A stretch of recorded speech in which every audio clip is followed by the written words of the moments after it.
The letter in the attic. I never expected that cleaning out my parents' attic would change everything I thought I knew about my family. It started a few weeks after my father passed. My mother, frail and quiet in her old age, asked me to come home immediately. I hadn't lived here in over 20 years, since I moved across the country after college. Walking through the familiar rooms was like stepping back in time.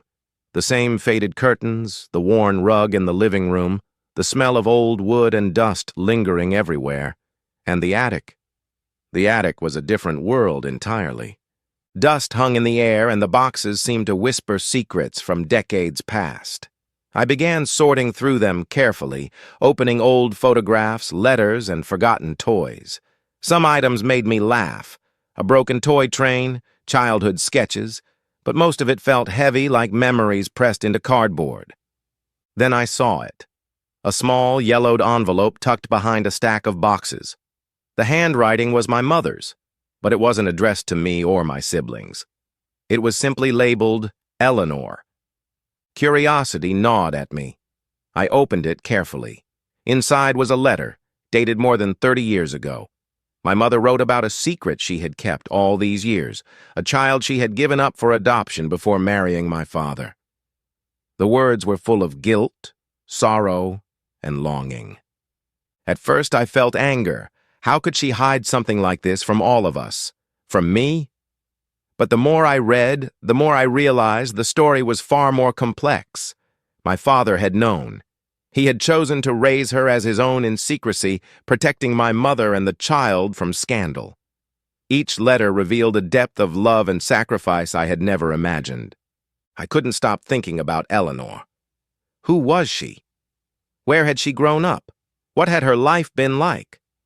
Nights were restless as I scoured old records, pieced together fragments from the letters, and called adoption agencies listed in the documents. Weeks later, I found her, a woman in her 40s living just a few hours away. She didn't know she had a half-brother. Meeting her was surreal. I arranged to meet her in a quiet cafe where the sunlight filtered softly through tall windows.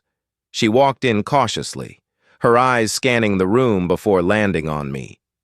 Our first conversation was awkward, full of long pauses and careful words. I could sense her hesitation, the fear of someone suddenly appearing in her life claiming to be family. Slowly, we began to talk about small things. Childhood memories, favorite books, the music we loved, and then the bigger things, what our parents were like, the lives we had led apart. It was uncanny how similar we were. The same nervous laugh, the same way our hands moved when we talked. She even shared an obsession with old mystery novels, just like I had. By the end of that first meeting, it felt like we had discovered a missing part of ourselves. Returning home, I knew I had to confront my mother. She had carried this secret like a shadow for decades. Sitting across from her in the kitchen, I showed her the letters and told her about meeting Eleanor. At first, she shook her head, overwhelmed by tears. Then, in a trembling voice, she admitted everything. She had thought hiding the truth would protect everyone, from scandal, from hurt, from complications she felt ill-equipped to handle. My father had agreed, thinking silence was best. Both of them had kept a secret that shaped the lives of everyone in our family. The following months were a delicate dance of reconnection. Eleanor became part of our lives slowly, through phone calls, video chats, and short visits. Each meeting was filled with laughter, tentative glances, and moments of awe at how much we had in common despite decades apart. My mother began to change, too. Her shoulders seemed lighter, her smile more frequent. It was as if the burden she had carried for 30 years had finally lifted. And yet, it wasn't all easy. Family gatherings became complicated. My siblings, initially skeptical, had to process that our family had another branch they never knew existed. There were moments of tension, silent meals, and difficult conversations. But gradually, those walls began to crumble, replaced by curiosity and shared stories of childhood experiences, old family jokes, and the traits we all shared. The house itself seemed different now. The attic, where it all began, became a place of reflection rather than secrecy. I would often go up there, holding letters in my hands, imagining the lives they had affected and the choices my parents had made.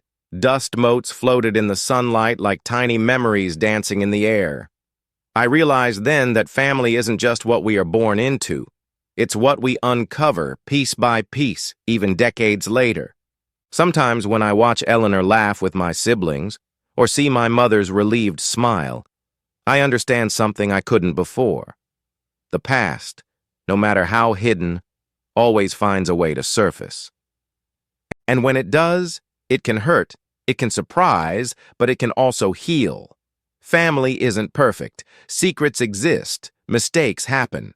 But when we face them, when we connect the pieces, we discover that the bonds we share are stronger than any secret, any lie, or any silence.